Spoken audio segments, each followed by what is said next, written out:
Hello, Archie Dunlop here with Talking Astrology with Archie on Wednesday, October the 23rd, 2024. Today I want to talk a little bit about Liz Cheney. So Liz Cheney was a former Republican member of Congress. Her father is Dick Cheney, who was a Republican vice president under George Walker Bush, and Liz Cheney, and indeed her father as well, have endorsed Kamala Harris, and Liz Cheney is campaigning with Kamala Harris, and she can't stand Donald Trump. And I think part of it is because when she was a member of Congress, she supported the impeachment of Trump. And this didn't go down very well with her constituents in Wyoming. And as a result, she overwhelmingly lost a primary and was kicked out of Congress by her electors in Wyoming. So that's sort of a double reason for her to have a grudge against Trump. So yes, so I will be talking about Liz Cheney and her horoscope and perhaps what's going on in her chart right now. But before I do that, I want to look at the astrology and the I Ching for today, which is Wednesday, October the 23rd, 2024. Just the usual reminder, if you enjoy this video, I'd be very grateful if you were to like it. And if you enjoy this video and you're not subscribed, I would be super grateful if you were to subscribe. But let's start by looking at what's happening today. So here is the positions of the planets for today. And we can see that the moon is... Where's the moon gone? Moon is in Cancer. So moon is at 23 degrees Cancer at noon in New York. So it's a very Cancerian day, you could say. It's not just it got the moon in Cancer, we've got Mars in Cancer as well. We've got a conjunction between the moon and Mars in Cancer. And I can say the usual things about the moon in Cancer. The moon in Cancer, it's well placed in Cancer because it's in its own sign. And the moon in Cancer is a fairly emotional placement, which kind of focuses on security, emotional security, and perhaps having a preference for things that are quite familiar, and perhaps not wanting to take too many risks. But the moon does make a conjunction to Mars, or it's moving towards a conjunction to Mars, and the conjunction between the moon and Mars can be a bit aggressive, or it can be angry. Things can get on our nerves, and it can be relatively easy to sort of get into arguments. And with moon conjunct Mars in Cancer, getting annoyed with someone, telling someone you're not going to speak to them anymore. And so, I suppose with moon in Cancer, anger has to be managed. I'm not just talking about our anger, but perhaps other people's anger. Just what makes people annoyed, and perhaps we have to tread a little bit carefully. We might get annoyed by things that are just wrong. People treating each other badly.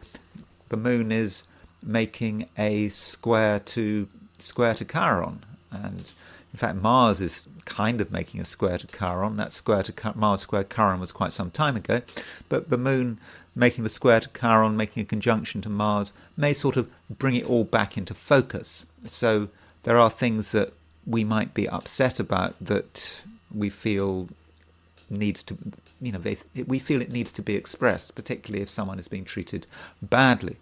And we've already got the moon and Mars in water signs. Now, we've got the sun in Scorpio. Okay, the sun went into Scorpio. In many places it went into Scorpio yesterday, but now the sun really is in Scorpio for all of us, and so it is the Scorpio season. We've already got Mercury in Scorpio, now got the sun in Scorpio. So this emphasizes the point that, many of us have powerful feelings. There are things we take seriously, and there are things we get annoyed about, and perhaps with Sun in Scorpio, there is a certain secretive element to it. And, we don't want to, there are so many things we don't really want to talk about with Sun in Scorpio. And some things we should talk about, but other things are indeed best kept secret. Now, the moon, I should say the moon does make a conjunction to Mars. The moon also makes a trine to Saturn and a trine to Mercury.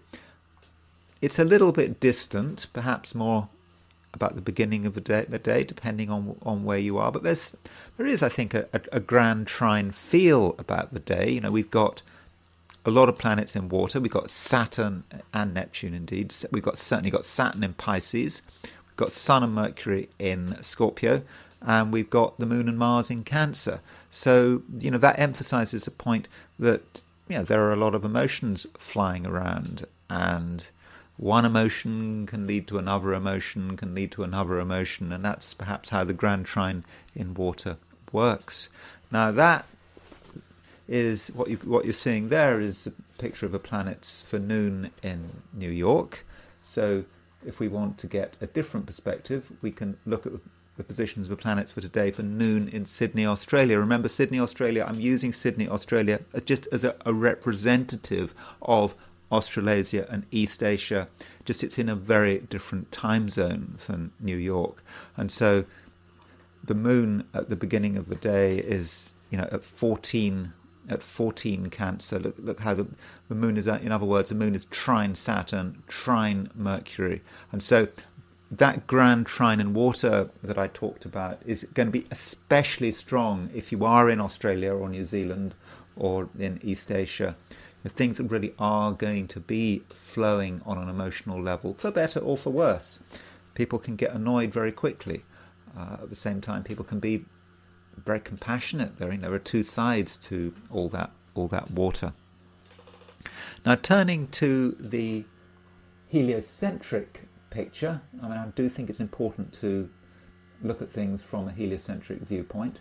So that's putting the sun at the center of the solar system. So if we put the sun at the center of the solar system, we get this chart here. And so there are some things of note from a heliocentric perspective. For a start, we have got, there's the Earth. Remember, you could, in a heliocentric chart, you have an Earth. The Earth is just moving into Taurus.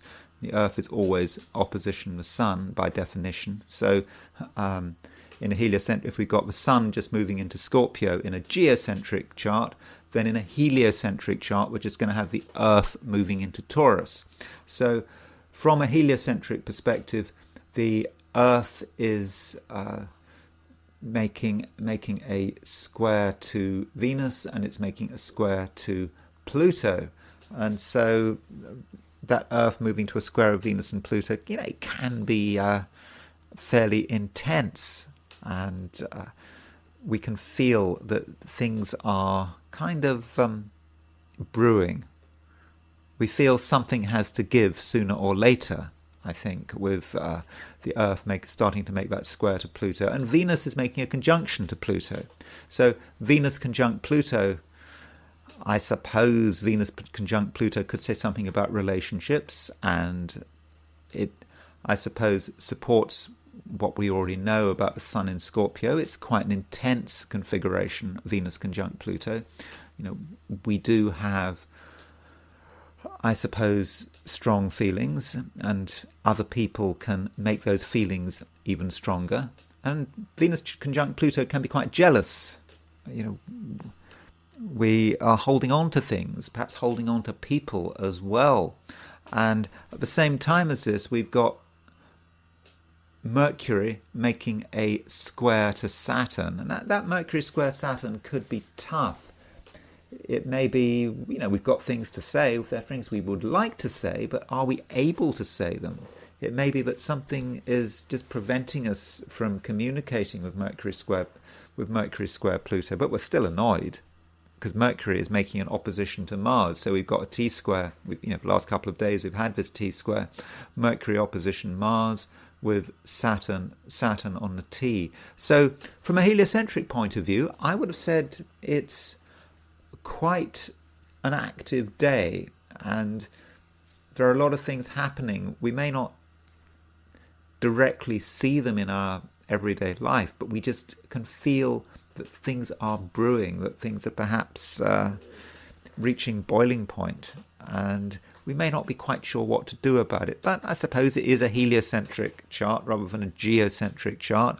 It's perhaps more about groups rather than individuals, more perhaps about organizations and governments, but still I think we need to be aware of what is happening from a heliocentric perspective. So let me now turn to the 12 signs and let me do my forecast for the 12 signs.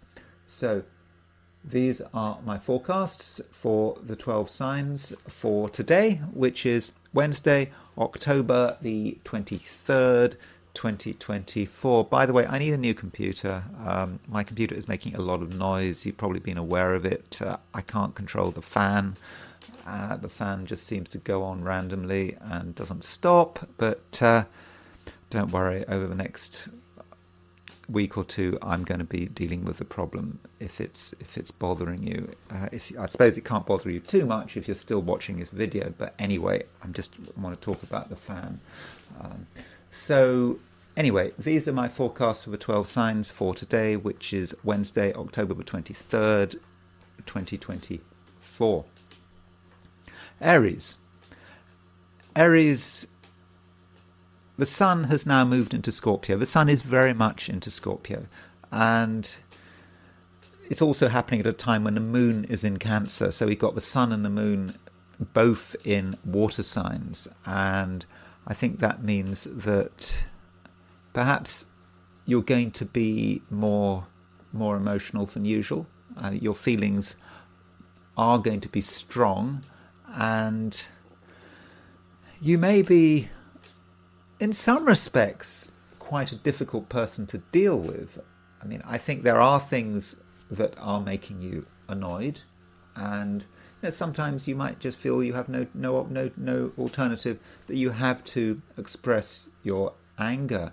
And we shouldn't forget, from a heliocentric point of view, Mercury is fairly close to an opposition of Mars, and so there are things that you feel you'd like to say, but are you able to say them? And that really could make you annoyed. And Moon conjunct Mars. The moon is an emotional planet. If you treat the moon as a planet, I know it's a satellite, but it's an emotional planet, and it's conjunct Mars.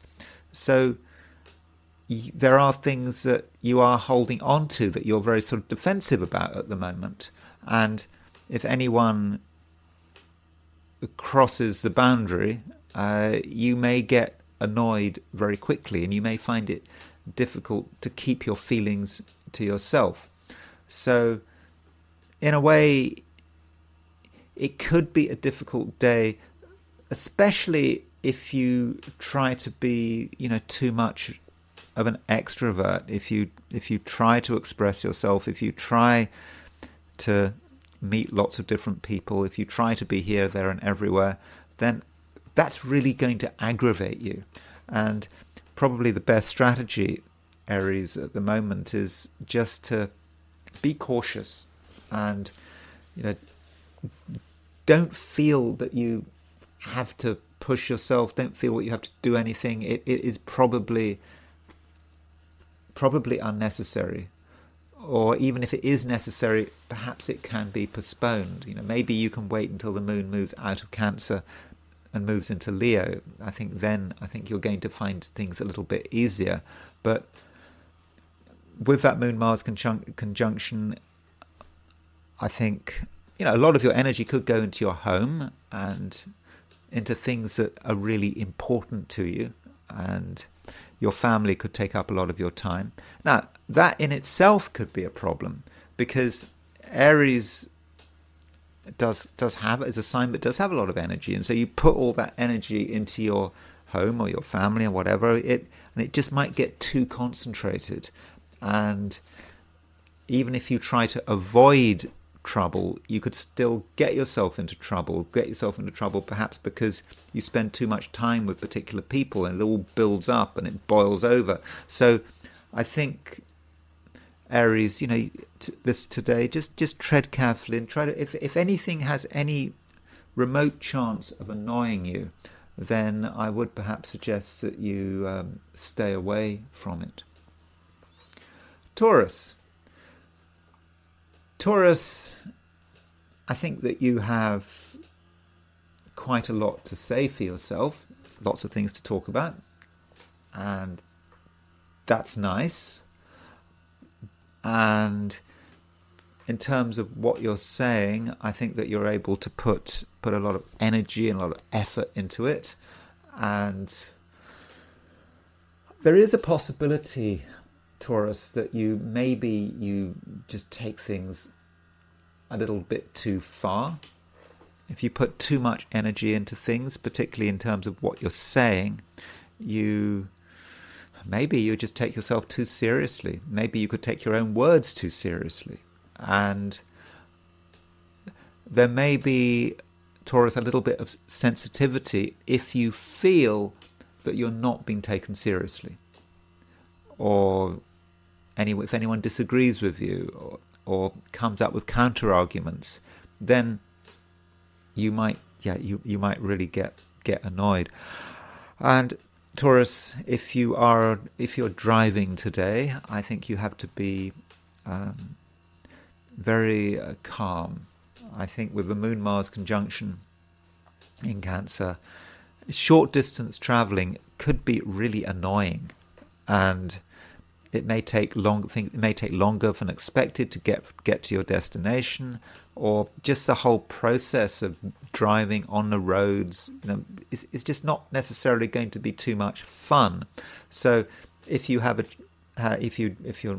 not driving, if you stay in one place, maybe that's for the best, or perhaps you can go places on foot. I don't know. It depends on your situation. But if you are having to drive, or indeed take public transport, or I suppose even bicycle, if you have to move around in short distances to and fro, it's something you can put a lot of energy into, but perhaps too much energy into it, and it may not be a satisfactory experience. And so ask yourself always, is your journey necessary? So that's something you do have to be very aware of. And at the same time, you're taking the world in which you live quite seriously, and your view of this world may be a little bit grim. You can see the badness around you. You can see the badness, the criminality, the corruption. It's all there if you look hard enough. And I don't think you have to look very hard. I think, in fact, you might be hypersensitive to it. You may be too sensitive to it. I mean, maybe you see things that you see every day, and in previous days it wasn't a big deal, but today it is a big deal. You just notice it all. And so that might be irritating. It might even be a bit depressing, but I don't think you should get too depressed about it, because really it is the world in which you live. Indeed, it's the world in which we all live. Now, the sun is moving into Scorpio, and from a Taurean view, that's pretty important, because Taurus is your opposite sign. Scorpio is your opposite sign. And so with the sun in Scorpio, it can be moving into Scorpio. It can be a time of year when relationships do matter, when you have to sort of consider what other people are doing, and you may get a sense of their own power, and also perhaps their own weakness as well. And you may spend a lot of time, trying to consider what other people are thinking and planning, and that's probably a good thing. Just being aware that when you deal with people, that there are things happening under the surface that you do need to be aware of, you do need to understand. So always always Taurus, over the next few weeks, really try to consider the human dimension. Now, Sun moving into Scorpio is important as far as relationships are concerned. It's very often said, with this kind of astrology, 12-sign astrology, if you look at what people are saying about Sun moving through Scorpio from a Taurian perspective, it's often seen as a time when relationships can be an area of growth and satisfaction, and I suppose that is possible. And I think many Taurians could take relationships quite seriously today, not just because the Sun is moving through Scorpio or moving into Scorpio. It's because there is a conjunction between Venus and Pluto. And, Venus is your root. Sorry, when I say there's a conjunction between Venus and Pluto, I'm talking about a heliocentric conjunction between Venus and Pluto. Geocentrically, there isn't a conjunction between Venus and Pluto, but heliocentrically, there is. And with a heliocentric Venus-Pluto conjunction, you may feel that things are intense and relations with other people are serious, and perhaps you're starting to be aware of what people are like, what they're really like.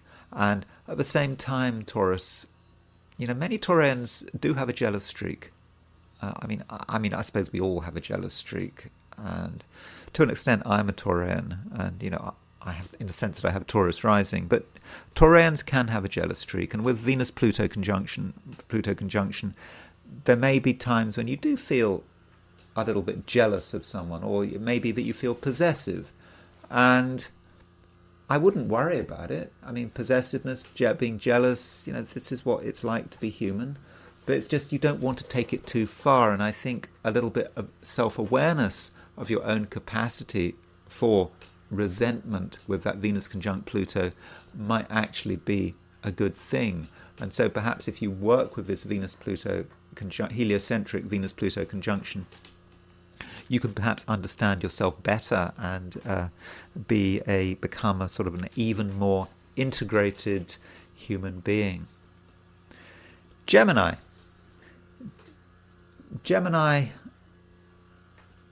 you want things to be better. You want things to be more so. You're not quite satisfied with the way things are. And this is because there is a biquintile between Mercury and Jupiter.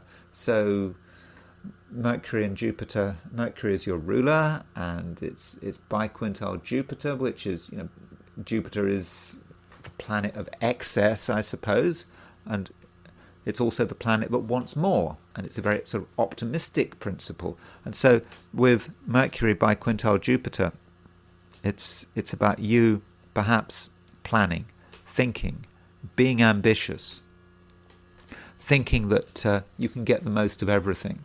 And to begin with, it starts very much as an internal process.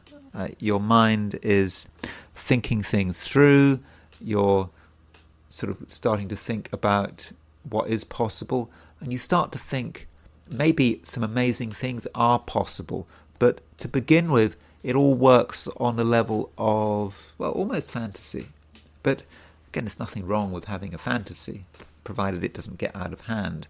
And so you want to be larger than life, and it's not easy to begin with, especially Mercury's in Scorpio. So that might make things a little bit difficult with Mercury being in Scorpio, but Mercury has powerful feelings, and it just doesn't feel, at least in the first instance, that your ideas are possible, but they actually are possible. Mercury biquintile Jupiter is about creating things. It's about doing things which can actually make things happen. So it's just very important that you're aware of possibilities and you actually try to turn your plans into reality. You can start the process. I mean, it doesn't mean you need immediate results. You know, Geminis can sometimes be impatient, but don't be impatient. Now, another thing, Gemini, is that Mercury is at 15 degrees Scorpio. So 15 degrees Scorpio is a big deal in a way, because 15 degrees Scorpio means it's 135 degrees from the Aries point. So Mercury conjunct the Aries point. The Aries point is the world. It's the world around you. And so you have a very good understanding of what is happening on planet Earth. And it may be, with Mercury on the Aries point, you're very good at communicating your awareness, and this may actually feed into the Mercury biquintile Jupiter. You know, Mercury biquintile Jupiter in itself might not be a major aspect, but when Mercury is on the Aries point, in a way, when Jupiter is biquintile Mercury, when Mercury is on the Aries point, this perhaps does allow you to present your plans to the wider world and actually start to think about how the world can be changed, perhaps in terms of how you see it. So however you see the world, that perhaps should be how the world should be. And don't be afraid of explaining your vision and advocating for your vision.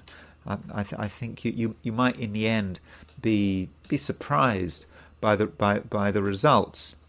And at the same time, you know, you have to remember that Jupiter is in your sign, so that makes it all the stronger. So Gemini, it's just very important that you don't underestimate yourself. Now, that Mercury Jupiter biquintile may also have an impact on relationships, and I don't know what the situation is with you and relationships. And of course, as usual, I'm not just talking about any one type of relationship. Relationships can have many forms, but be imaginative in terms of relationships. So, you know, look at all the relationships you're in and ask yourself, how would you like these relationships to be? What's wrong with these relationships? What would you like to change about these relationships? And if you can articulate yourself in a powerful, meaningful way, which I think you can with Mercury in Scorpio aspecting the Aries point, I think you'll be surprised. The other person may actually listen to you, and you may actually be able to change the structure of certain relationships in a way which is really entirely fortunate. And in terms of new relationships, there's a possibility. If you have a clear idea about what kind of relationship you would like to be in, even if this person isn't around, with Mercury biquintile Jupiter, I think there's a possibility there. Although, as always, when we talk about relationships with astrology, we have to be very careful about creating false hope. We don't want to create a situation where you end up being disappointed, but you are an active player, and it all starts in the mind. It starts with what you want, and then you develop it on from there, and you can actually start to configure your social and interpersonal environment in a way that in the end could be very much to your liking. Cancer has Moon conjunct Mars today.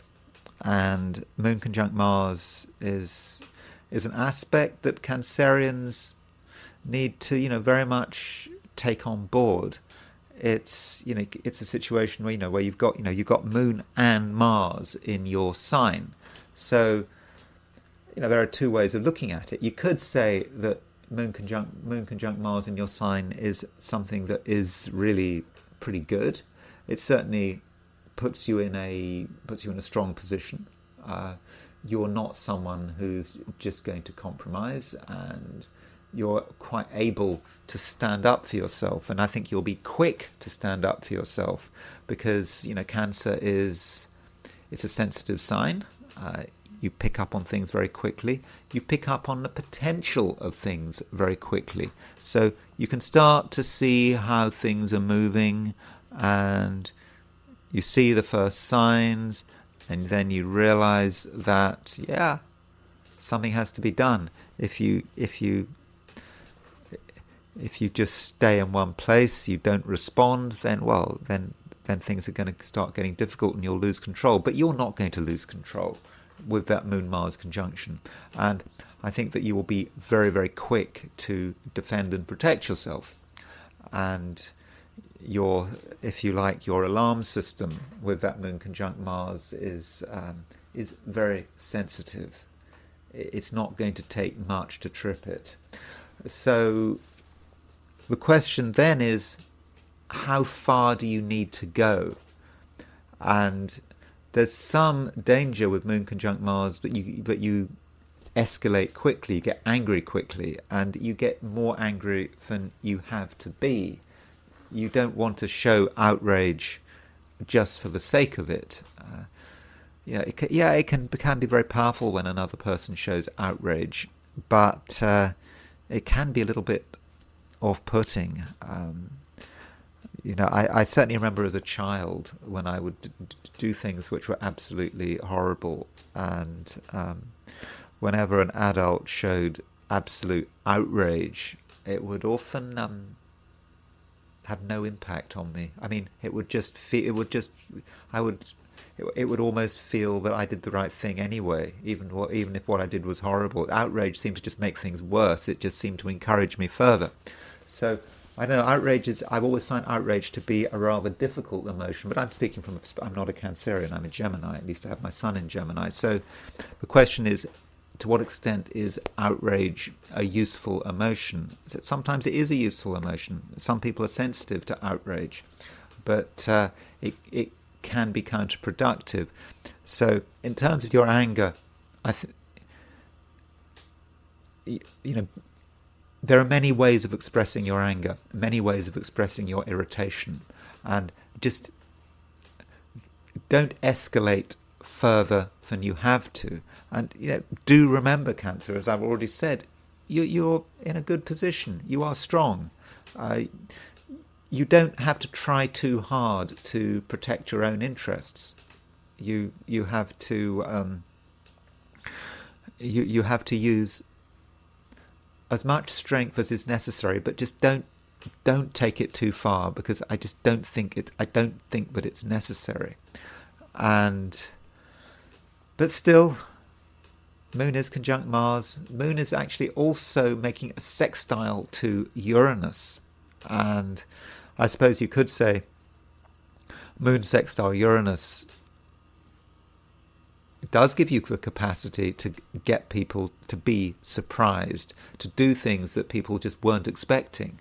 And that doesn't mean you have to be angry. You can just, if you want to change things, just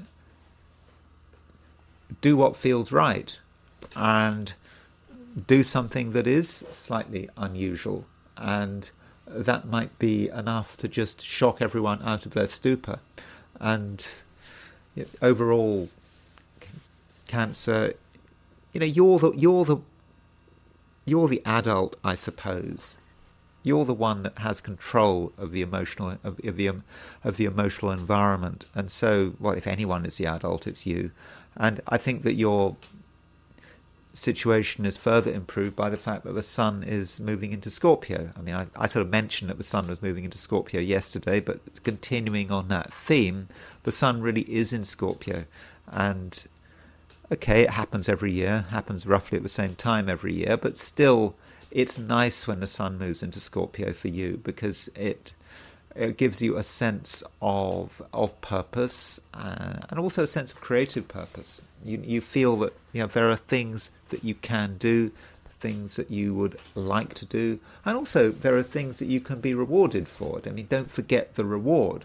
And with Sun in Scorpio, you can kind of get the best of both worlds, doing something that is meaningful, is fun, is also very creative, and also gets you appreciation. And yeah, there could be rewards, there could be financial rewards. So in general, Cancer, just remember, yeah, you are the adult in the room. You're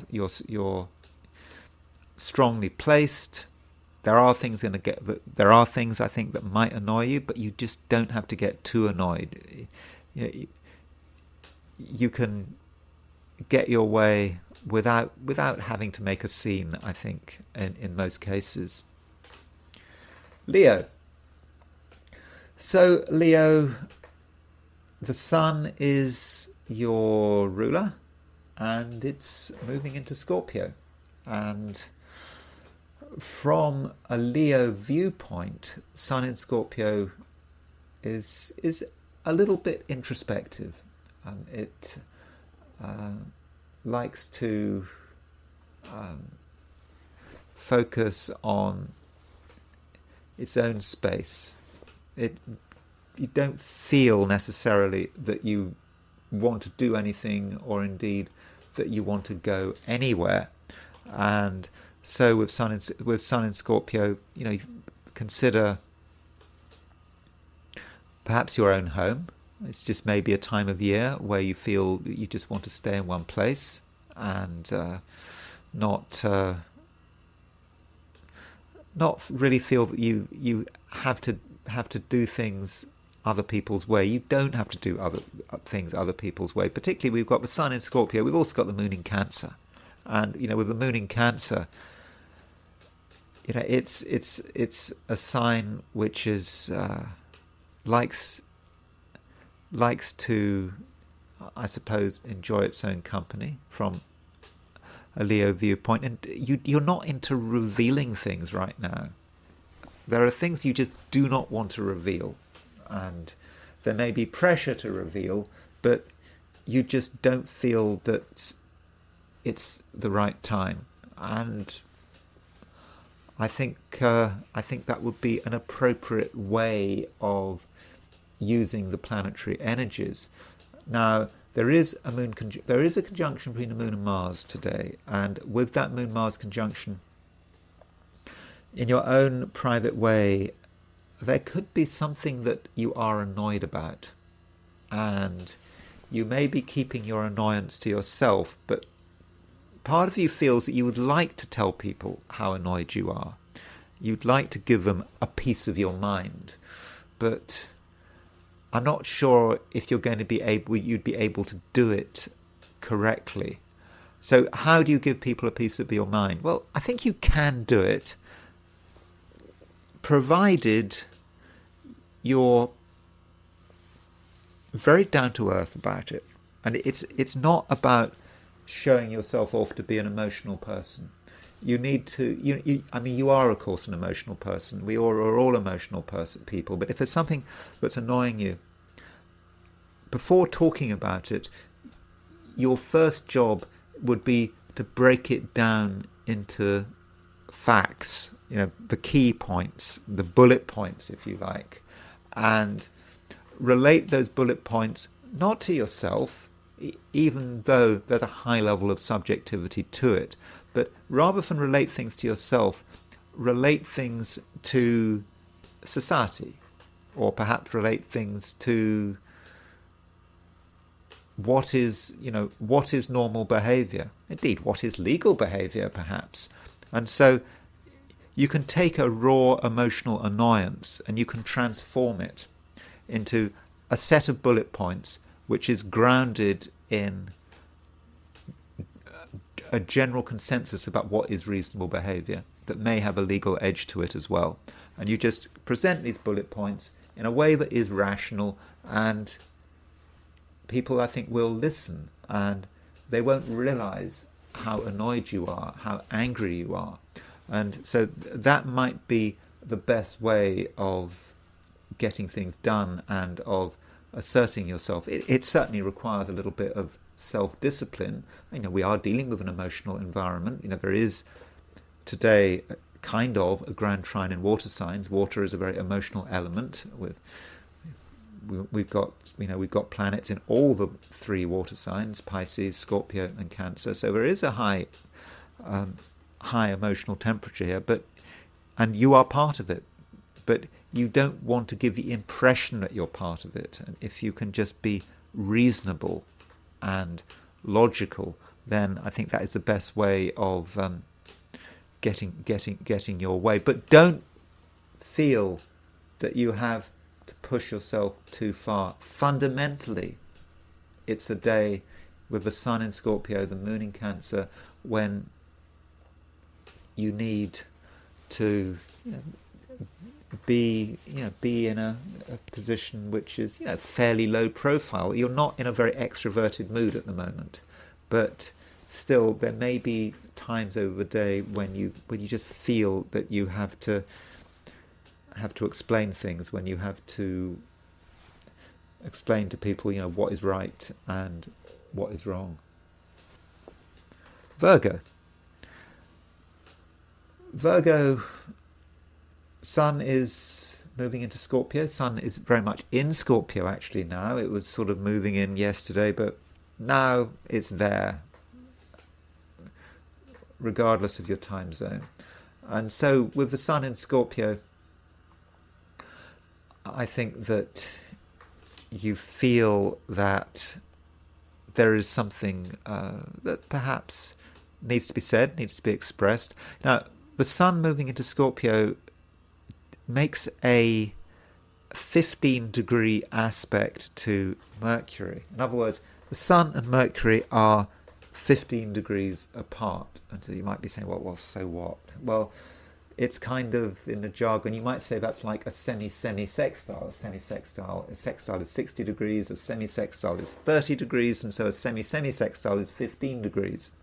And a 15 degrees, it's a 24th of the circle, and so it's actually quite an important angle there. And so today with Sun 15 degrees from Mercury, the Sun 15 degrees from Mercury, and in Scorpio, in a sign which from a Virgo view is actually quite a communicative sign, I do think that there is some struggle on your part to say something.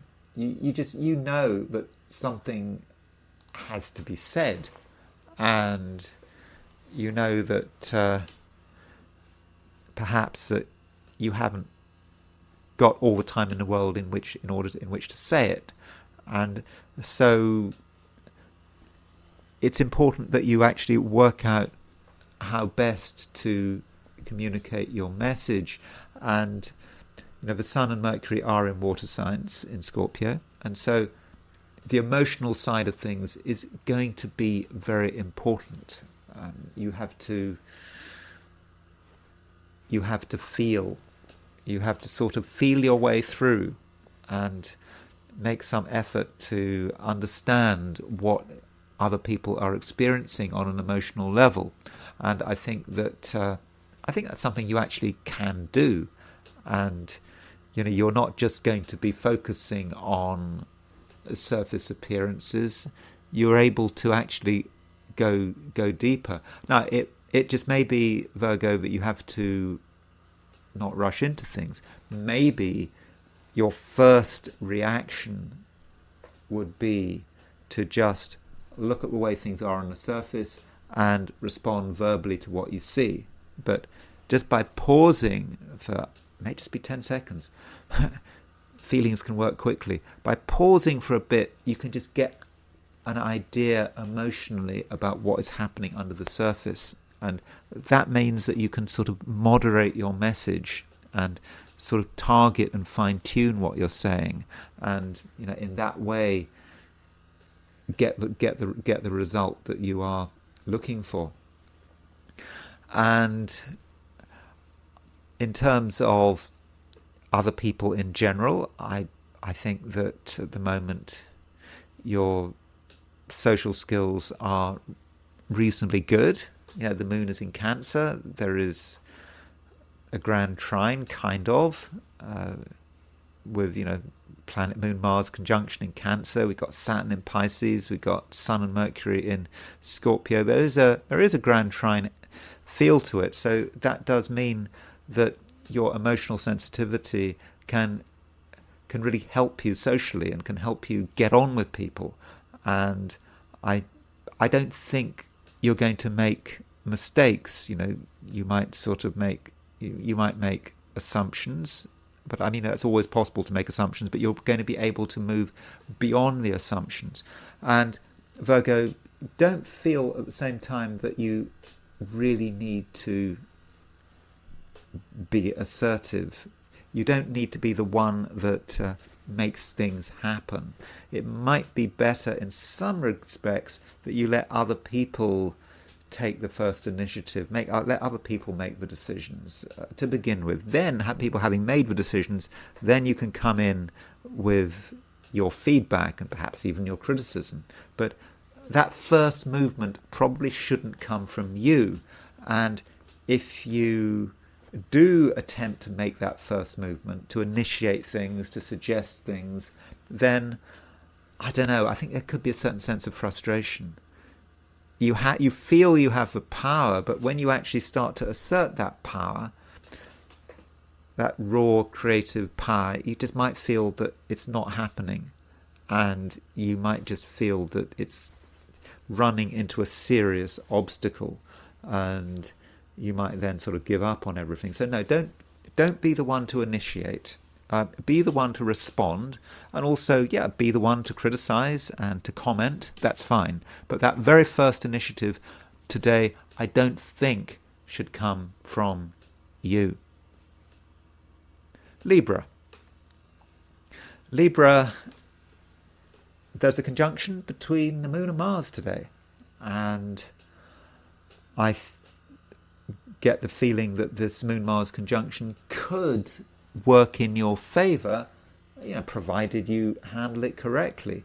So this Moon-Mars conjunction may propel you into the limelight.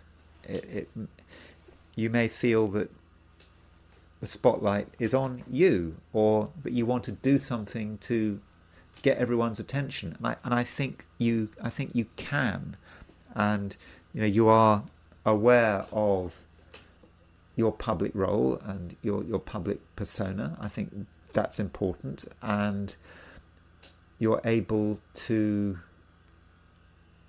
express yourself and your opinions and your needs and your desires in a public sense, and I think to get recognition for it. And I think that you're going to have just a good understanding of what's happening around you, and that's certainly going to help. And you'll perhaps be able to just understand the emotional environment in which you're working more than usual, and so you can use this understanding to get people's attention. In fact, you know how to get people's attention, and you kind of fundamentally know what's bothering them. You know what they want. You actually have quite a good idea about the whole structure of their desires and their ambitions. And so, don't be afraid of expressing yourself, and don't be afraid of perhaps making the first move, especially in a public setting. I don't know, that could be giving a lecture, if you're at work, if you've got people around you, and perhaps these people around you are looking for some kind of leadership. I do think that is something that you can very much provide. Now, there is a certain intensity about the day, because from a heliocentric perspective, Venus, which is your ruling planet, is conjunct Pluto, and it's also Venus is square the Earth heliocentrically. And so with Venus conjunct Pluto, there may be things that you are actually taking very seriously, and they're very important to you, and you don't entirely want to reveal what you're thinking and what you're feeling, but you kind of know what you want, and your own desires at the moment, I think, are very strong. And I mean, I know that the concept of desire perhaps has sort of negative connotations, but if there's something you really want and you feel that you're justified in wanting it, then there's no reason why in the end you can't have it. I mean, we do have a situation here where Venus is conjunct Pluto, but Venus is also square the Earth, so you could see the Earth as being the real world, and then Venus conjunct Pluto is you and what you want. And to begin with, there may be a sense in which there is resistance, that you can't get what you want, that your desires are perhaps unrealistic. But I think you need to work with it and sort of distinguish between what perhaps is unrealistic and what is actually achievable. And I think with this Venus conjunct Pluto heliocentrically, you're kind of able to tune into something fairly cosmic, and perhaps at some level you can use the energy of the universe in order to get your way, or at least the energy of the solar system. I mean, I suppose the solar system is not the entire universe, but it's like you can get sort of access to some sort of cosmic energy, and then you have the challenge of working with the world around you to find a way to either get what you want or perhaps to negotiate what you want. I mean, desires don't sound like things that can be negotiated, but I think perhaps they can be negotiated. And so you can reach a situation where you realize that certain things actually are achievable. So in that sense, I think it could actually be, Libra, a very productive day for you. Scorpio. Well, the sun is now very much in your sign. Doesn't matter what your time zone is, but the sun is in Scorpio, and it's the Scorpio season, and I think that you have a great sense now of your own power and what you can do. And from a Scorpio viewpoint, power is important. You're aware of how much power you have. You're also aware of where you don't have power, and there's always that balance, isn't there? Making sure that you've got enough power and that you're able to protect your own interests. And yeah, with the sun in Scorpio, you can do it, and you can look after yourself. And we also have a Moon-Mars conjunction in Cancer, and of course Mars is your ruler, and Moon-Mars conjunction taking place in Cancer. Cancer is a water sign. It's a sign that you have great sympathy with, and I think that with this Moon-Mars conjunction in Cancer, you're certainly able to assert yourself, and you're able to assert yourself not in some crazy dramatic way. You're able to do it in that Scorpio way, the Scorpio way that is slow and deliberate and knows what it wants. And that Moon-Mars conjunction, there's always that temptation with a Moon-Mars conjunction to get a little bit annoyed if something isn't to your liking, and certainly there are things that aren't to your liking, but I don't think overt annoyance, a kind of annoyance that other people can see, is something desirable. In a way, you should be using your emotional energy to get your way. It doesn't matter how you get your way. I mean, you don't have to get your way through dramatic displays. In fact, if you indulge in dramatic displays, that may actually just prevent you getting your way, because it'll put other people on their guard. They might sort of regard you as being a threat. But if you take any anger you have and you channel it into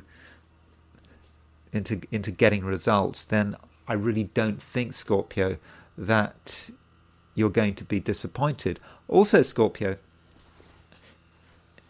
you want to, as far as possible, be on good terms with everyone around you. There's no point in falling out with people for the sake of it. And at the moment, Scorpio, I think that you actually have the capacity to get on really well with people. And I think that you can demonstrate power and intensity and maturity in terms of how you relate to people, and you're not going to be a flake. You're going to be there, and you'll be able to give people all your attention. And all your attention, it's like, that means you might be only spending a few minutes with someone, but for those few minutes you can give someone everything, and that's going to create a lasting and favourable impression.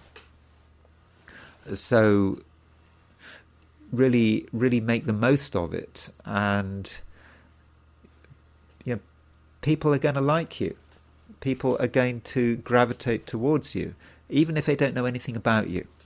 And that's not just in terms of face-to-face contacts. It might be on the internet, on, I don't know, Facebook, whatever you're doing with social media or whatever. People are just going to like you. The way you communicate is going to be very serious, and serious in a good sense. And I think that as the day progresses, you can sort of move to the center of things without anyone knowing that you're in the center of things. It's all perhaps by sleight of hand. I suppose every Scorpio has a capacity for being manipulative, but I don't think manipulative in a bad way. Manipulative in a way that you're able to take the social resources around you and you can turn it into something which works well, not just for you, but for everyone else.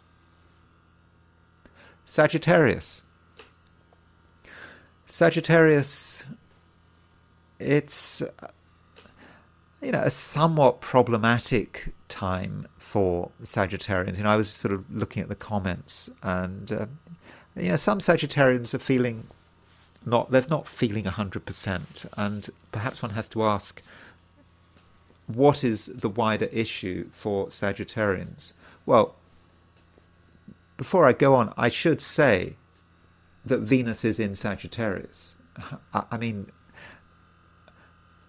think that with Venus moving into Sagittarius, maybe Sagittarians are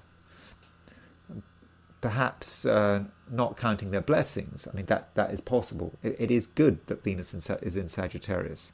On the other hand, you could say, well, Jupiter is retrograde, and Jupiter is going to be retrograde until February the 4th, and so perhaps Sagittarians, there are things, Sagittarians, that you do need to reconsider at the moment. It's always good to reconsider things. Some of the things that you've been working through over the last few months, you have to just look at them again, and maybe things have to be revised, and that's perhaps not what Sagittarius is all about.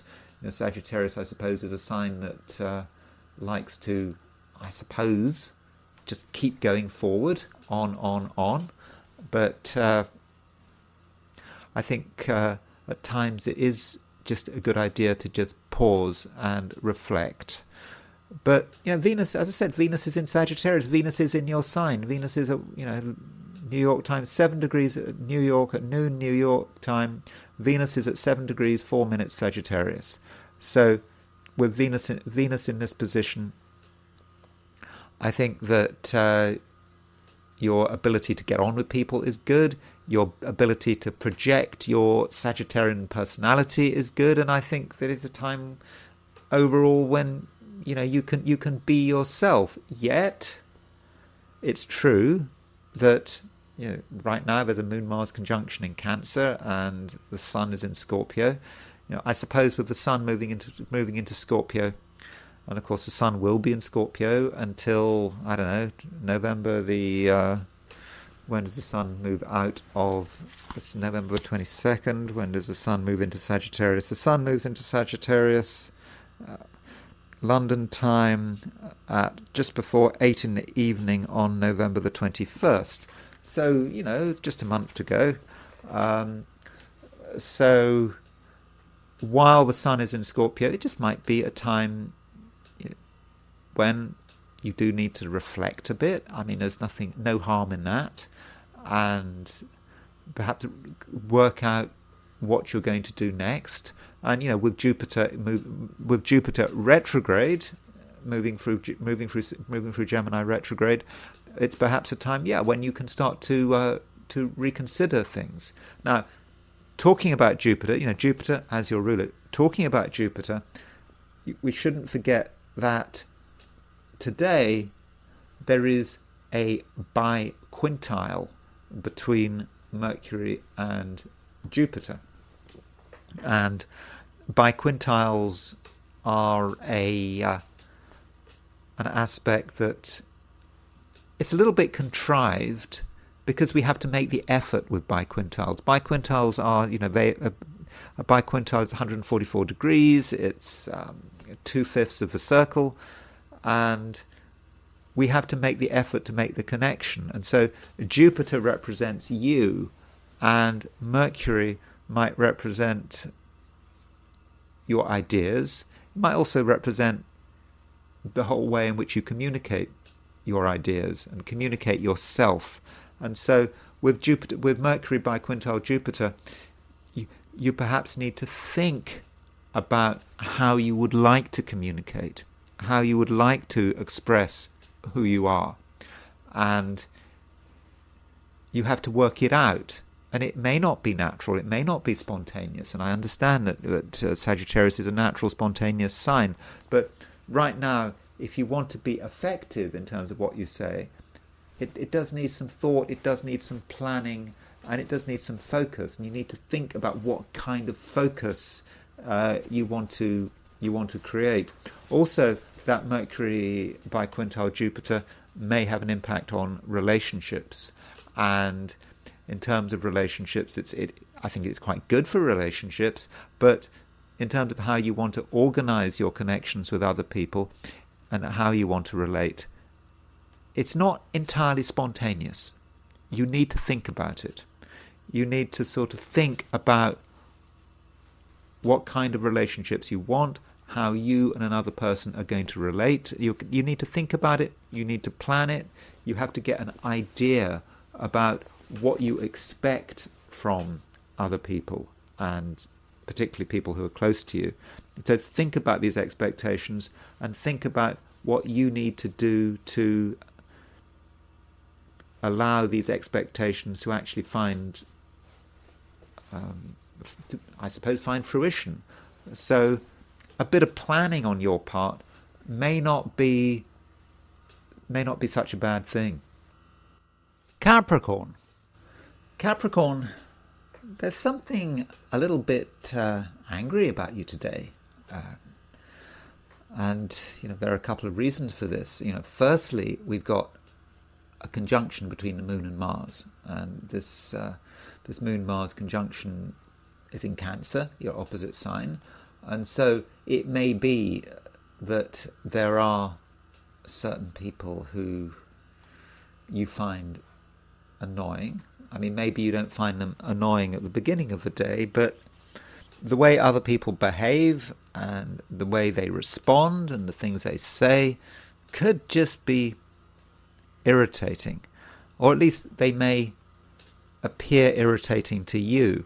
I think that at the moment you're possibly a little more judgmental than usual, so it may be that there are certain behaviours which in the recent past you had tolerated, but now it might just feel as if it's unacceptable, and you just might feel that you have to say something.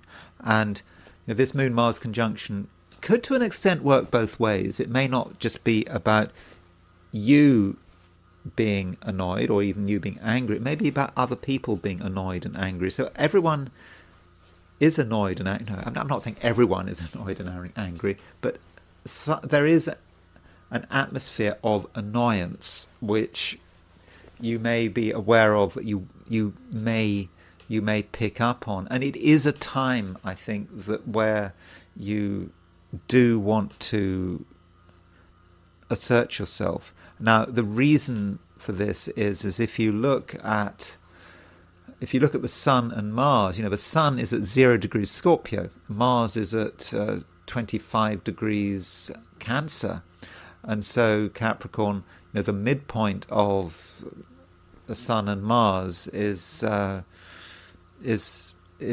13 Pisces, and so Saturn is opposition the Sun Mars midpoint. So it is a time of, I think, not just annoyance, but it's a time where you want your way. Sun and Mars as a pairing is about wanting your way, and you want your way in a very, very directly. So I'm not quite sure today how tolerant and accepting you are. I mean, I think that with the Moon in Cancer, even if it's conjunct Mars, there is an advantage to just accepting people and to understanding people, and I think that is good if you can possibly deal with it. But I don't think you can. I think it just feels that it's a time when you have to be yourself, and you have to express your feelings and your irritation. It just has to happen. And I suppose the sooner and quicker and more spontaneous you are, the better, perhaps. Perhaps if you just tell people how you feel the moment the feeling comes up, it just means that things won't build up, and people will say, okay, fine, you don't like it, we'll change it. Okay. So don't underestimate yourself in terms of creating change. Just because you feel annoyed and you're worried that you might in the first instance be concerned that people might not respond to you well, but just tell people what you feel, tell people what you want, and I think that by and large they're going to listen to you. And so I think it's very important that you don't allow things to build up too much, because I don't think that would be desirable. Though, from a heliocentric perspective, there is a square aspect between Mercury and Saturn. Remember, this is a heliocentric chart, not the geocentric chart, which I've got up here, but the heliocentric chart. And so with Mercury square Saturn, that may say something about the way you are tempted to communicate. You may be tempted to communicate in a way that is a little bit abrupt, that is not particularly sensitive. And even though we've got loads of planets in water signs at the moment, including Saturn in Pisces, despite that, there just may be a temptation for you to just say things in a matter-of-fact way, and if you do that, and it just creates the wrong impression, and people may just respond badly. So do think about how you are going to express yourself. I do think that it really does matter. And at the moment, we've got Mercury is in Scorpio. Mercury is on the Aries point. It's 135 degrees from 0 degrees Aries. It's 45 degrees from 0 degrees Capricorn. And so with that Mercury on the Aries point, there is a way to communicate to everyone in a way that is harmonious and is pleasant. And it just requires you, Capricorn, to just make some effort. Think about the end result. And that's something usually that Capricorns are very good at doing. They understand that it's not the short term that matters. You've got to think about the overall effect. So when you start to think about the overall effect, that will allow you to, I think, express yourself in the right way and to sort of demonstrate the discipline for which Capricorns, really are famous for. And also, with your social life, with the Sun moving into Scorpio, with Mercury already in Scorpio, I think if you handle things correctly, Capricorn, I do think that your social life should be fairly good. I think that you are sensitive. You might, to begin with, you might forget your sensitivity, but if you just take the time to just settle in, I suppose, it's like, maybe it's like a piece of furniture, or is it like a musical instrument before play? I mean, I don't know anything about musical instruments, but apparently with a musical instrument, you have to, some fine-tuned musical instrument, you have to let it sit in a room for a period of time so it can get used to the climate, can get used to the temperature, get used to the humidity. And so perhaps in a way you're a bit like that. So if you go into a social situation, or if you're with people, you go to a new place, do not respond immediately. It's just like you have to get used to the temperature and the humidity, of course the emotional temperature and the general atmosphere, and it just may take you a bit of time to just understand the conditions. And once you understand the conditions, then you'll be fine, and then you'll be able to be yourself, and you'll be able to, I think, express yourself very well, and indeed very powerfully. Aquarius, with the Sun now in Scorpio, you do have a sense of what you'd like to happen, where you'd like to be going, because the Sun in Scorpio is all about ambition and direction, at least in an Aquarian, at least from an Aquarian perspective. And it's a time of year when, in many cases, you think about what you have achieved, you think about what you want to achieve, and I mean, in many cases you have strong desires, and those desires, I think, in many cases can be realized. And the key to realizing these desires is to just be very single-minded about it. You keep going in the same direction. Your focus is the same. Your focus doesn't change. And if you have a focus which is consistent, then over the next few weeks, you'll be able to make sort of big strides forward. But it's not all easy and straightforward. We have the Moon making a conjunction to Mars in Cancer, and the question would be, Aquarius, how do you make the most of that Moon-Mars conjunction in Cancer? How do you stop it getting you down? Moon-Mars conjunction in Cancer, it can be quite a difficult energy. It can be about annoyance. It can be being annoyed about people messing you around, annoyed about you having a set of plans and someone saying, no, we want to change the plans, and it just makes you annoyed. But you have to think about what you want, and that Moon-Mars conjunction is about you planning things, putting all your energy into planning.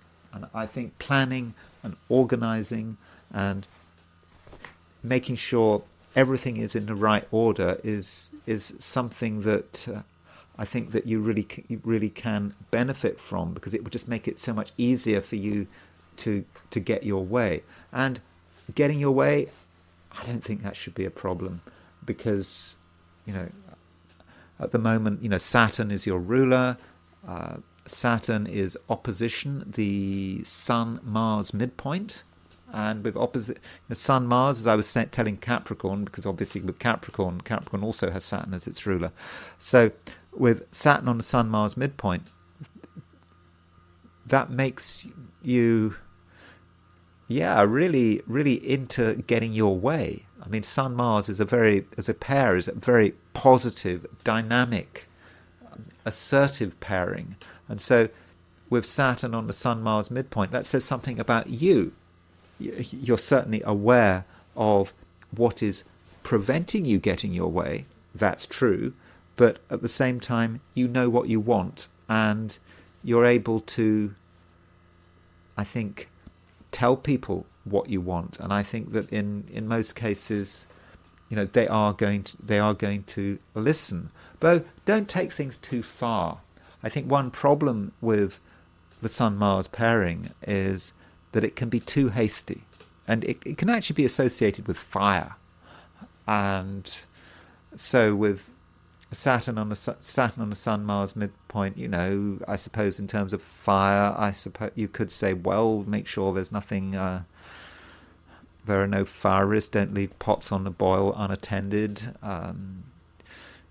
If you're making fires, it's probably not a good thing to do. Fire and electricity, all these things, they need to be respected.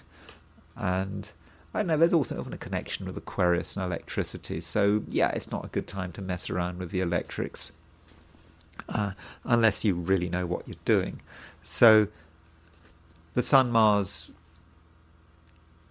could make you hasty, particularly if you feel that something is blocking you, and you could be too hasty. You'll just be in too much of a hurry, and then you might do something you didn't intend, and there could be unfortunate results. So take that Sun-Mars pairing and just focus it on getting your way in a constructively.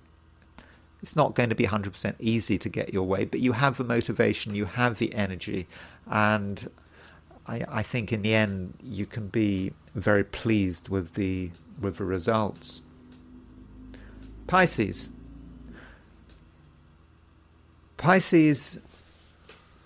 your ability to communicate and to get people to listen is at the moment, I think, very good. You don't have to say anything in particular, but still, when you are talking, when you are saying what's on your mind, people listen, and I think you have a chance in terms of what you're saying to actually be very creative. Your creativity, I think, is very obvious, and it's clear in terms of what you're talking about. So, for example, don't be afraid of playing with words, and if you've got ideas, talk about them, because I think that people are going to listen, and also tune into your sensitivity. I mean, perhaps you can tune into your artistic sensitivity, and I think you're going to have a good sense of colours and form and what looks good, and you'll be helped by the fact that you've got the moon in Cancer, you've got the sun is now in Scorpio, also Saturn in Pisces, so it's all very imaginative, and you are an imaginative person, and I think that you can really bring this out into the open, and you're going to be helped by the fact that we have a Mercury biquintile Jupiter. So Jupiter's your ruler. Mercury is the planet of communication. It's also the planet of ideas. And Mercury is quite powerfully placed at the moment because it's 135 degrees from the Aries point. And so with Mercury biquintile Jupiter, you're going to have some powerful thoughts, some strong, maybe colourful ideas. It starts as an internal process, as something just going on completely in your head, and then with this biquintile, you start to realise how it can actually be realised in the real world. And okay, one way in which it can be realised is just by talking about it, but it can also be realised through actually what you do, and perhaps that's the real challenge here, actually putting something down on paper, making it look real. And, I suppose we have to remember there aren't any planets in Earth signs unless you count Uranus and Pluto. So it may take not just imagination, but a little bit of discipline to get your ideas out. I mean, not just in terms of talking about them, but actually making them real. It may require some discipline, Pisces, but I do think that you can do it. Also, with this Mercury biquintile Jupiter, I think that from a relationship point of view, I think it's nice. I think that you can take certain relationships to a new level. And I'm not necessarily talking about romance. It's that whatever relationships you're in, perhaps they've reached a certain stage and they can be taken to a new level. And perhaps it's a level of ideas, or you and someone else having the same creative sense and being able to work together on something, or at least talk together about something. But with other people's help, I think that you can actually be even more creative, even more artistic, and I think that you can see other people as a resource, and you shouldn't be closed-minded about people. There may be people who you don't know very well. You feel they're from a different background, they have different experiences, but still, if you talk to them, if you try to understand their viewpoint, you may realize that they can be part of something new. So be creative in as many ways as you can, including being creative on a social level. And that's it. Those are my forecasts for the 12 signs. And now I want to look at today from the viewpoint of the I Ching. So I asked the question, what is Wednesday going to be like for those watching the I Ching section of this video? And the first hexagram I got was hexagram 6, which is conflict.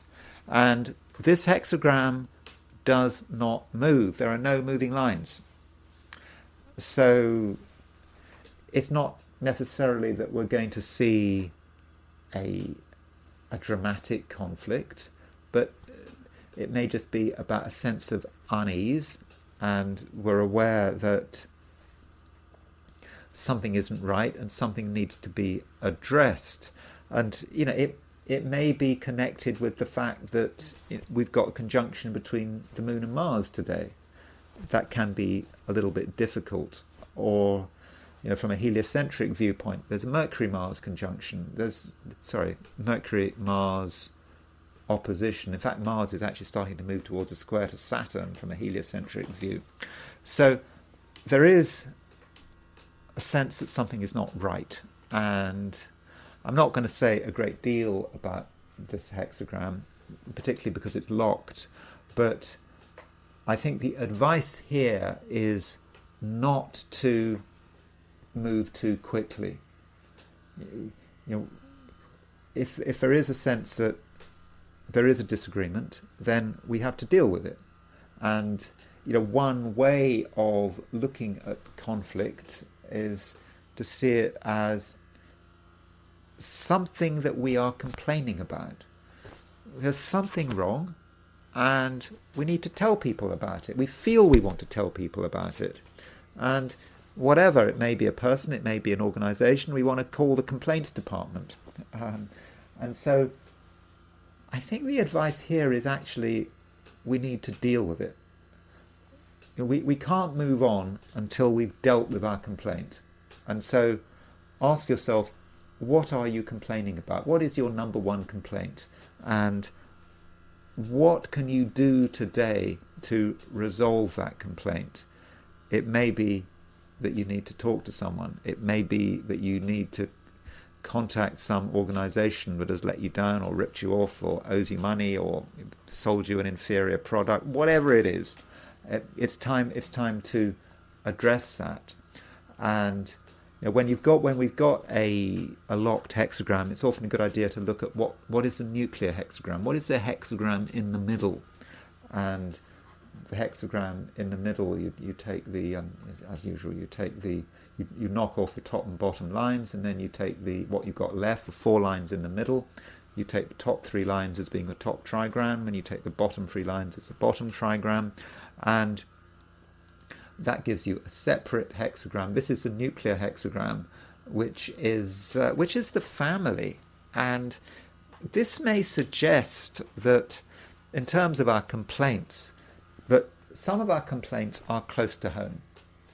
Maybe they're not about some organisation that's ripped us off. Maybe we've got complaints to make about perhaps the behaviour of members of our family, or extended family, or people we're with all the time. The family can relate to the clan, can be about a group of friends. I think it's people we know well. So if we do have complaints with this nuclear hexagram, I think there's a possibility that we're dealing with people, we do know well, and perhaps they haven't been behaving right, or they haven't been treating us properly, and now is perhaps the time to resolve it. Could work the other way around. Might be us who have not been behaving well. When I do these readings, it's always from a perspective of the person listening to the reading, but sometimes we should look at it. Remember that when you're dealing with some social issue, there is another person there, and you, the watcher, is not always in the right. So it just may be that you've done something wrong, and that someone has got a complaint against you, someone has got a bone to pick with you. So consider that, and if you're honest with yourself, maybe you'll realize that someone is owed an explanation or an apology. I mean, not necessarily. I'm just trying to look at the potential of this hexagram in as many ways as possible. But that's it. That's all I'm going to say. And now it's time to look at Liz Cheney. Liz Cheney has been in the news recently because Liz Cheney has been campaigning with Kamala Harris, and I suppose some Democrats are really excited about that. When you look at some Democrats who think they're going to win, they think, it's because all these Republicans are coming over to us. Isn't that wonderful? All these never Trump people. I don't think it'll make much difference, but still, let's have a look at Liz Cheney's horoscope. And so the thing with Liz Cheney is, she has got this grudge against Trump. I mean, I suppose her issue with Trump really started, I suppose, with the Capitol Hill thing on, was it January the 6th, 2001? She wanted to impeach him, tried to... so she broke ranks with her party, and of course she upset her party in Wyoming, and that's why she lost the primary in Wyoming in 2022. And if you look at her history, she is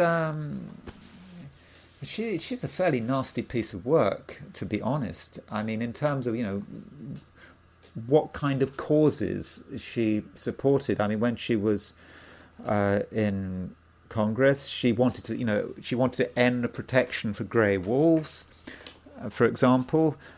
She wanted to end the protection for grizzly bears in Greater Yellowstone Park, in spite of that there was tribal opposition to this, and I think she was saying that these kind of protections were against Western values or something like that. So from an environmental perspective, she's as bad as Trump and possibly even worse. So then that's one aspect of her. Then, of course, she's also a neocon. Her father, Dick Cheney, was, of course, very responsible for Bush's policy. For example, Bush's policy in Iraq. And, when we think about the Capitol Hill episode, I don't know, everyone has their views on the Capitol Hill episode. probably Donald didn't behave very well. But then, of course, Dick Cheney was responsible for he was part of a regime that was responsible for the Iraq War. You compare what happened in Capitol Hill with the hundreds of thousands of Iraqis that died as a result of that war. I don't know which is worse. And she was very much part of the sort of State Department. She had a special role in the State Department when her father was vice president. What was it? In 2002, she was Deputy Assistant Secretary of State for New Eastern Affairs, channeling money into various groups into the Middle East and sort of stirring the whole thing up. And I think she didn't want America to leave Afghanistan. And yeah, she's a neocon. And so I suppose the concern would be that if what does she want in return? So Kamala becomes, if Kamala becomes president, which fortunately she's not going to be president, but if by some off chance she is elected president, then what's Liz Cheney going to do? I said maybe she's going to go back to the Department of State and just neocon, just fuel the various wars that the US is could get involved in the Middle East, Ukraine. So I think that she is, as I said, I think she is a pretty nasty piece of work. But anyway, I'm rambling. People always say, "Oh, I'm an astrologer. I'm supposed to be objective." No one's objective, really. So anyway, that's Liz Cheney and my view on Liz Cheney. And so let's now, and of course, that's a very good reason not to vote Democrat. I mean, not that I would suggest you vote Republican, but it's a very good reason not to vote Democrat, because if you're voting Democrat, you're potentially voting for someone like Liz Cheney to come into the State Department and just stir things up in terms of global tension and bring the world closer to nuclear war. So let's look at her chart. I'm sorry for rambling. And I know I'm supposed to be objective, aren't I? So let's look at her chart. We do have a time birth for Liz Cheney, and she was born on July the 28th, 1966, at 11:57 p.m. So this is her chart. She is Leo, Cancer. She's got Sun in Leo, Mercury in Leo. Her Mercury is not in a great position. So Mercury is retrograde. It's in Leo, and it's conjunct the Sun. It's combust. So it's not that she's not unintelligent. I'm sure she's a very intelligent woman. But it's the fact that there's very little objectivity here. She can't see the wood from the trees, and she very much believes that she's right in that kind of Leo way, and that Leo, of course, is to an extent is her father, because the Sun is a male planet, so she would project that Sun onto her father, Dick Cheney, who was, of course, vice president. Dick Cheney has, of course, now endorsed Kamala Harris, and so there isn't much objectivity there. And then she's got these Cancer planets: Venus in Cancer, Mars in Cancer, Jupiter in Cancer. So in many respects, she's got something of the Cancerian to her. Cancer is not a particularly objective sign, and Cancer does bear grudges. That's true. Venus in Cancer, Mars in Cancer, Venus-Mars conjunction in Cancer. A person who, with Venus-Mars conjunction in Cancer, I suppose attractive to some, repulsive to others. That's how Venus-Mars conjunctions can work.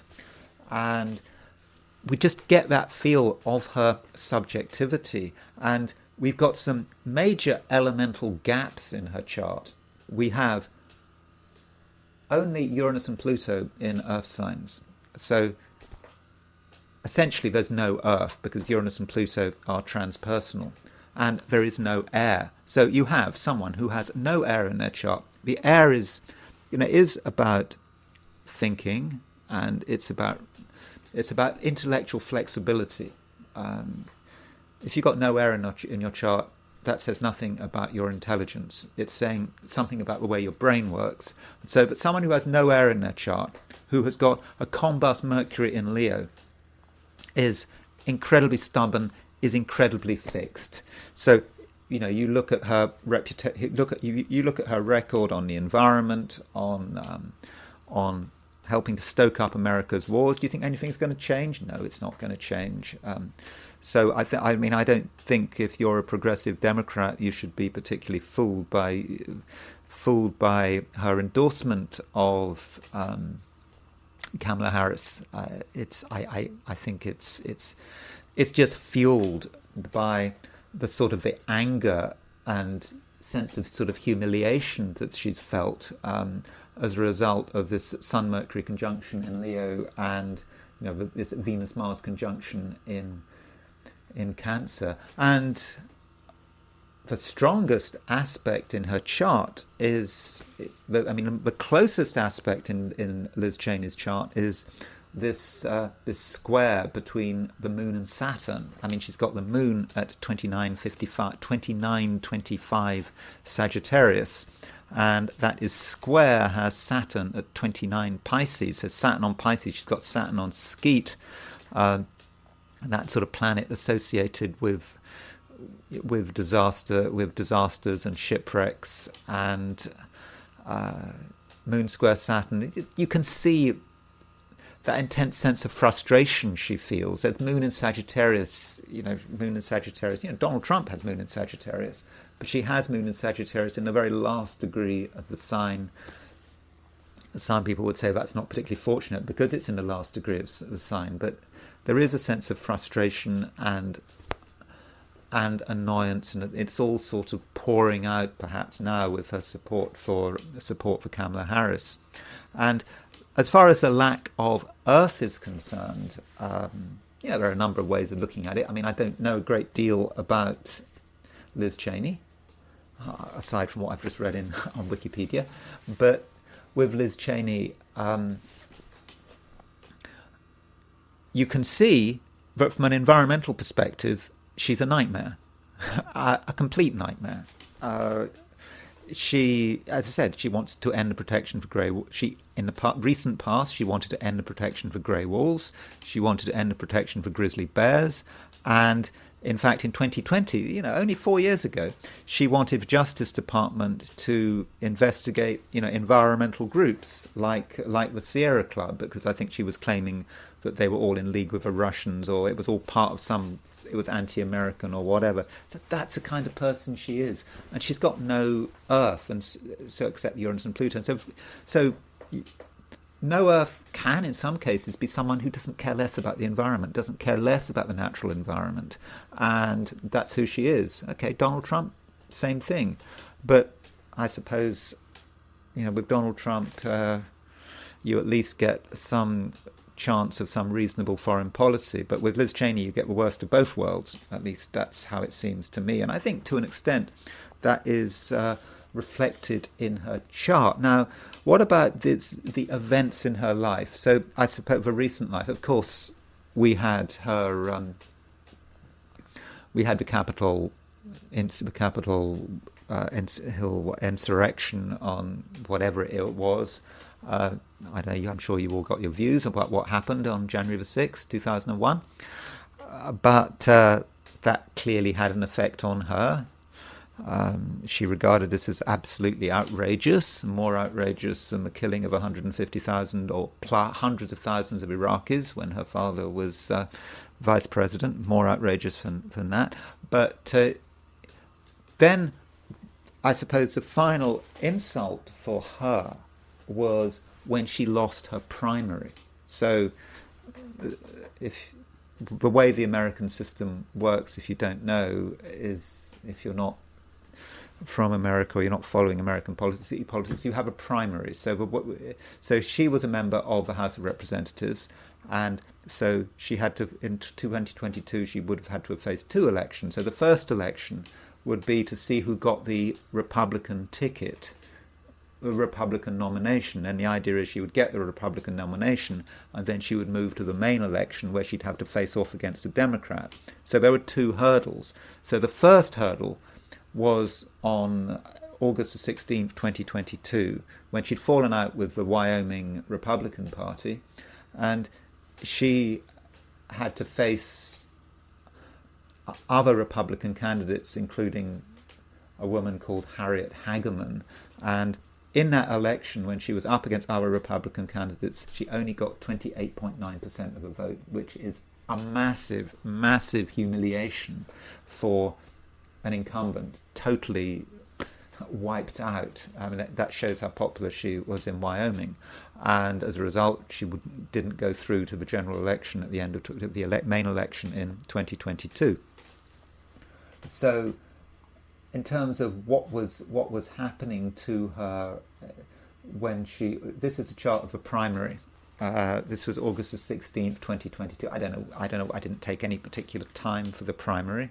I just took the noon in Cheyenne, which I believe is the state capital of Wyoming. So I just wanted to see what was happening to her, what sort of transits she had when she had this really quite massive humiliation. And I'm not saying anything spectacular did happen.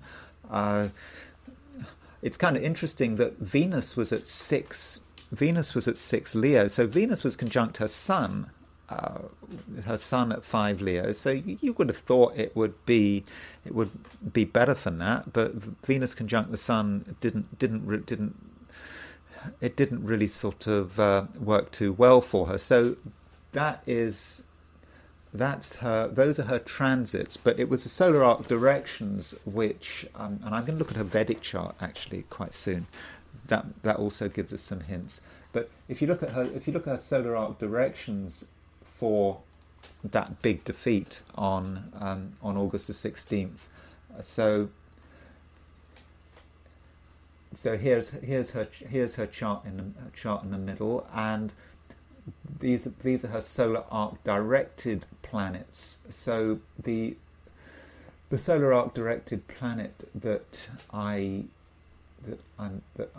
sort of interested in is her solar arc directed Sun. So she was born with the Sun at 5 degrees Leo, and when she was defeated on August the 16th, 2022, her solar arc directed Sun was at 2946 Virgo. Her Saturn is at 2926 Pisces, and she's got this Moon Saturn square in her chart, which I've just talked about. So when the directed Sun was opposition her Saturn and square her Moon, that was a time where her political career, at least in terms of the House of Representatives, just exploded. And so I suppose she's still maybe getting over it. And of course the Sun has now the progressed Sun has now moved into Libra. Is that good? Moved into Libra. I mean, the Sun is in its detriment, it's fallen in Libra. So overall, I would not have necessarily seen that sign change. Progressed Sun moving in from Virgo to Libra as being a particularly good thing. Now, then there was her opponent. So her opponent, who topped the ticket in that primary, was Harriet Hageman. I mean, I think that Liz Cheney is a lawyer. Harriet Hageman was another lawyer. And born on October the 18th, 1962. I've no idea what time she was born. I think she was born around Fort Laramie in Wyoming. So I thought it'd be interesting to compare the two charts, to compare Liz Cheney's horoscope with the person who ended her political career. And if I remember rightly, we do see some fun stuff. So, so Harriet Hageman. Let's just go back to Harriet Hageman's chart on its own to begin with, just to show you what the key thing, what I'm really looking at. Now, I know absolutely nothing about Harriet Hageman. All I know about her is that she's a lawyer who defeated Liz Cheney in 2022. So Harriet Hageman, born in 1962, same year as me, she's got her Mars conjunct the North Node, and she has got Saturn conjunct the South Node. In fact, she's born very close to, this reminds me of, whose chart reminds me of Sinwar, the head of Hamas, who was killed a few days ago. Sinwar was born, I think Sinwar was a Scorpio, but he was born late October, 1962, like her. And I'm not making any comparisons, but Sinwar had Mars conjunct the North Node and Saturn conjunct the South Node. Anyway, that's just a piece of trivia. But the point is that Harriet Hageman, like Sinwar, had a Mars-Saturn opposition. That is quite a tough and gritty opposition. It can be difficult. I mean, obviously Hageman decided not to become an Islamic terrorist, and she decided to stay in Wyoming and practice the law. And so she has Saturn opposition Mars. So it's a difficult opposition. It's quite a frustrating opposition. Although I suppose in her case it's Mars, so that may be more about the men in her life. I don't know. But I suppose if you're a lawyer and you've got Mars conjunct the North Node, that's quite combative, and it may be saying for her it's the right thing to be combative. It's the right thing to pick fights. That's a good thing to do, even pick fights with Liz Cheney. And so, yeah, this is the key thing that I'm looking at now. Going back to her relationship to Liz Cheney. So Liz Cheney has this Sun Mercury conjunction. So Harriet Hageman's North Node was right on Liz Cheney's Sun. So, in a sense, North Node conjunct the midheaven. Harriet Hageman's mission, her destiny, was to unseat Liz Cheney. That was part of it. Attacking her son, maybe even the son attacking her father. I mean, the son, I'm sure that Dick Cheney was devastated when his daughter lost her seat in a primary in such a humiliating way. And Harriet Hageman was the author of this massive defeat. And yeah, and Harriet Hageman's Saturn was obviously opposition, actually exactly opposition Liz Cheney's Mercury. So she has a depressing impact on Liz Cheney's Sun-Mercury conjunction. So you could say all of the negativity and the maliciousness and the unpleasantness of Mars-Saturn opposition was directed on Liz Cheney's Sun-Mercury conjunction. And yeah, that I think is a nice connection between the two of them. And I suppose I should very quickly look at what's happening to Liz Cheney, like right now. So goes back to Liz Cheney's horoscope, and so how's Liz Cheney going to feel? I don't know, at the time of the U.S. presidential election. I should have it somewhere. I can't find it immediately. So, because one has to think, what hold on, let me just find the presidential election. Sorry about this. I just wanted to see what kind of transits she had, if anything. I'm not promising anything great is going to happen, but there are presidential elections 2024, and so what transits has she got at the moment as she's campaigning with Kamala Harris?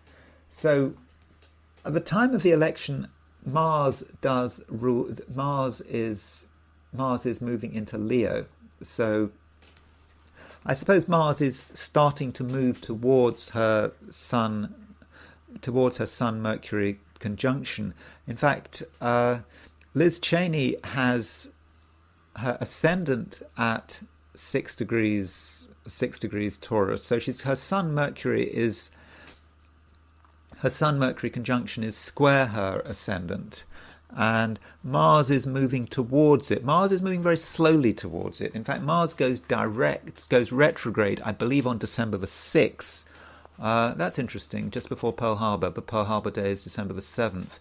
So on December the 6th, and I think it goes, Mars goes retrograde at 6 degrees Leo. So Mars is going to be going direct in early December, right on her Sun Mercury conjunction. So I think that could be quite an aggravating time for her. And I suppose we'll have to see what happens. And I want to finish by looking at Liz Cheney's Vedic chart to see if this just gives us any insights. So turning to the Vedic chart, here it is.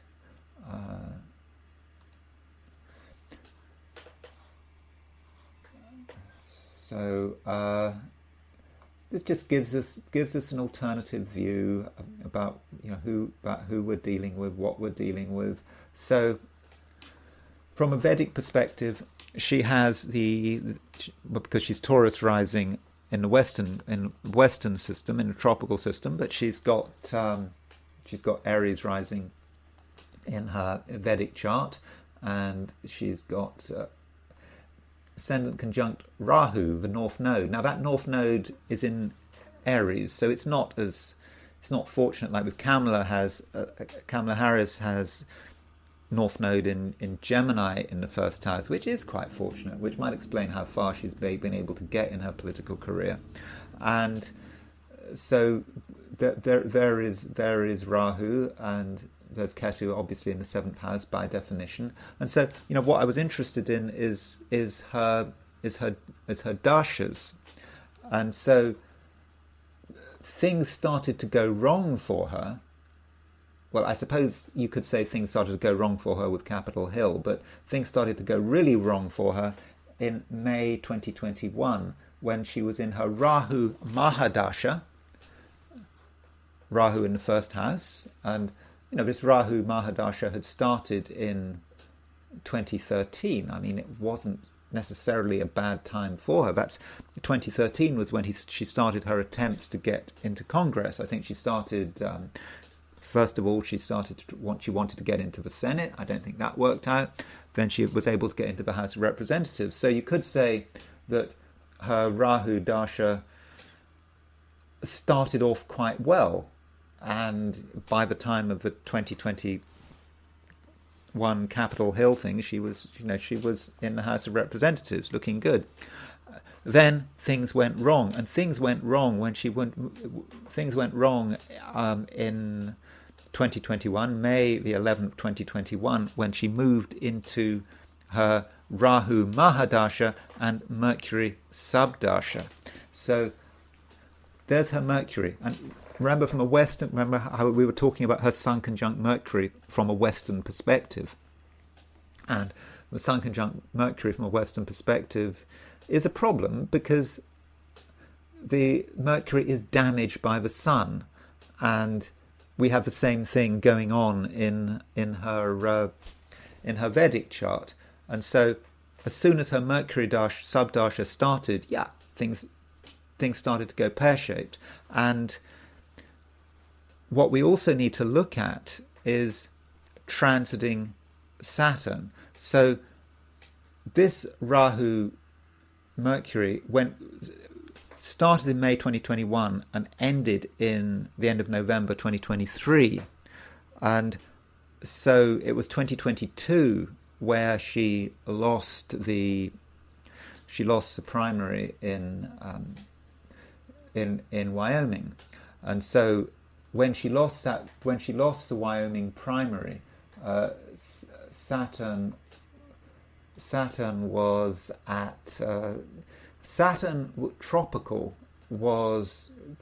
position of Saturn was 2145 Aquarius. So if we want to convert that to a sidereal position, which of course Vedic astrology would use, so we would knock off 24 degrees from 21 Aquarius. So in other words, Saturn was in late sidereally. Saturn was in late Capricorn when she lost the election. And there it is. Saturn was transiting her Vedic 10th house, and so Saturn was opposition her Mercury, because we take sign to sign opposition. So Saturn was undermining her Mercury, and so Mercury was under real pressure. And we should always look at transiting planets when doing Vedic astrology. A lot of people, for example, are claiming that Kamala's Vedic chart is looking really good because she's in her Venus subdasha, and her Venus is good, it's in mutual reception to her Sun. But what they sometimes forget is the fact that she's got Venus in sidereal Virgo, sidereal Leo. I mean, it's in Virgo in West. Kamala has got her sidereal Venus in Leo, and of course transiting Saturn sidereally is in Aquarius. And so she's got a Saturn transit. So that Saturn transit is undermining some of the benefits of her Venus subdasha, and I think it's one of the reasons why she's going to lose. But anyway, I didn't really want to talk about Kamala. And so there is Saturn transiting Saturn in her 10th house, hitting Mercury, and Mercury was the ruler of her subdasha when she lost the Wyoming election. Then she moved on. On November 29, 2023. She moved into a different subdasha. She moved into a Ketu subdasha, and that takes her through until December of this year. So from now until December, she's in her Ketu Mahadasha. Her Rahu Mahadasha and her Ketu Subdasha. That is really important because she's got Rahu on the ascendant, Rahu in the first house, Ketu in the 7th house. She's in her Rahu Mahadasha, Ketu Subdasha. And this is a time where things are completely up in the air. Things change. I'm in my Rahu Mahadasha and Ketu Subdasha. She's not the only one. And things change very quickly. Things are up in the air. And one can be a little bit crazy because, you've got Rahu and Ketu, these two planets which they just want things. There's a strong sense of desire here. And perhaps she forgets common sense. And going back to her Western chart, we're dealing with someone who's got a combust Mercury. She doesn't have any air in her chart. She's acting on fundamentally a purely emotional, non-rational level. So when you see Liz Cheney out canvassing with Kamala Harris, I don't think you're dealing with a particularly rational player. She's just someone who is consumed with desire and consumed with anger. And I think actually that's probably almost certainly what we're seeing. Anyway, I think I've said enough about Liz Cheney. I've said far too much about Liz Cheney, in fact. So, yeah, thanks very much for listening. If you enjoyed this video, I'd be very grateful if you were to like it. If you are not subscribed, I'd be super grateful if you were to subscribe.